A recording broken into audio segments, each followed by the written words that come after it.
Hello viewers, আশা করি আপনারা সকলেই ভালো আছেন। আপনারা দেখছেন worklifetech। আমি ইকো ফারহান আপনাদের সঙ্গে আছি। আজকে আপনাদের সঙ্গে শেয়ার করব কিভাবে জিমেইল ইফিশিয়েন্টলি ব্যবহার করা যায়। মূলত ৩টি আমি উপায় বলে দিব, যেটির মাধ্যমে আপনারা ইফিশিয়েন্টলি জিমেইল ব্যবহার করতে পারবেন। তো চলুন শিখে নেওয়া যাক। তো আপনারা দেখতে পাচ্ছেন আমার জিমেইলটি ওপেন করা রয়েছে। তো যেটি করতে হবে, এই তো উপরে ডান সাইডে একটি সেটিংসের আইকন রয়েছে, সেখানে ট্যাপ করতে হবে, দ্যাট মিনস ক্লিক করতে হবে। এরপর একটু নিচে স্ক্রল করতে হবে। স্ক্রল করে জাস্ট আপনাকে খুঁজে বের করতে হবে রিডিং পেন। মূলত রিডিং পেনটি কি? এই রিডিং পেনটি কিন্তু দেখতে পাচ্ছেন নো স্প্লিট এই অপশনে থাকে, দ্যাট মিনস শুধু সমান্তরালভাবে ডানে বামে দেখা যায়। তো আমি দ্বিতীয় যে অপশনটি right of inbox, that means ইনবক্সের যে মেইলগুলো থাকবে সেটিকে ক্লিক করলে রাইট সাইডে দেখা যাবে। তো সেই অপশনে ক্লিক করার পরে দেখতে পাচ্ছেন জিমেলটি কিন্তু আরেকবার একটু লোড হয়ে নিল এবং দেখতে পাচ্ছেন ইন্টারফেসটি কিন্তু চেঞ্জ হয়ে গিয়েছে।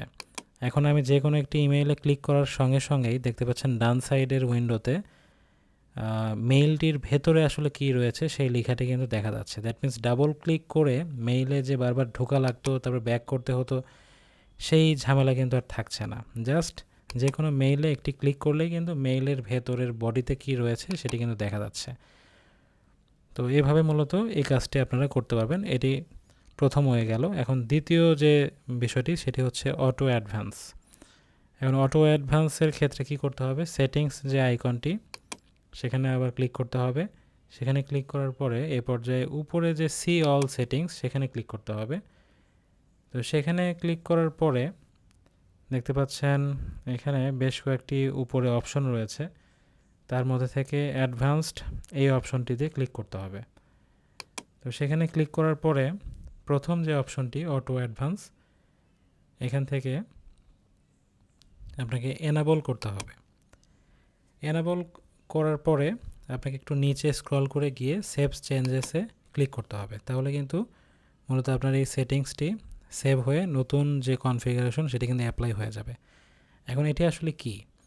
যে কোনো মেইল যখন আপনি রিড করা অবস্থাতে থাকছেন, দ্যাট মিনস ওপেন করে দেখছেন, সেই মুহূর্তে সেই মেইলটি যদি ডিলিট করে দেন, তাহলে সেই পেজটিতে কিন্তু পরবর্তী যে মেইল সেটি কিন্তু আর চলে আসে না। কিন্তু এটি চালু করার ফলে যেটি হবে, যে মেইলটি যে মুহূর্তে পড়ছেন সেই অবস্থাতেই যদি ডিলিট করে দেন, তাহলেই জাস্ট সেখানে পরের মেইলটি কিন্তু চলে আসবে। যেমনটি দেখতে পাচ্ছেন,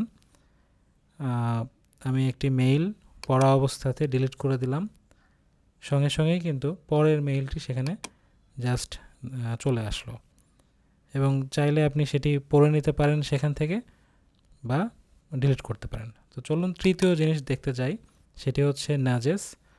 তো এটিও যেটা করতে হবে, সেটিংস অপশনে ক্লিক করে সি অল সেটিংসে ক্লিক করতে হবে।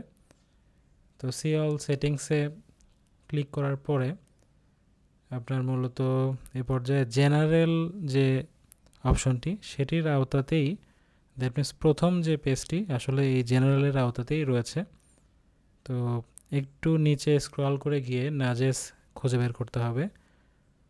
তো নাজেসটা আসলে মূলত একটি মেইল যদি আপনি পড়তে ভুলে যান, তাহলে সেটি আপনাকে ফলো আপ দেবে, মনে করিয়ে দেবে। দেখতে পাচ্ছেন আমার কিন্তু দুটি চেক বক্স টিক মার্ক দেওয়া রয়েছে, দ্যাট মিনস এনাবল করা রয়েছে।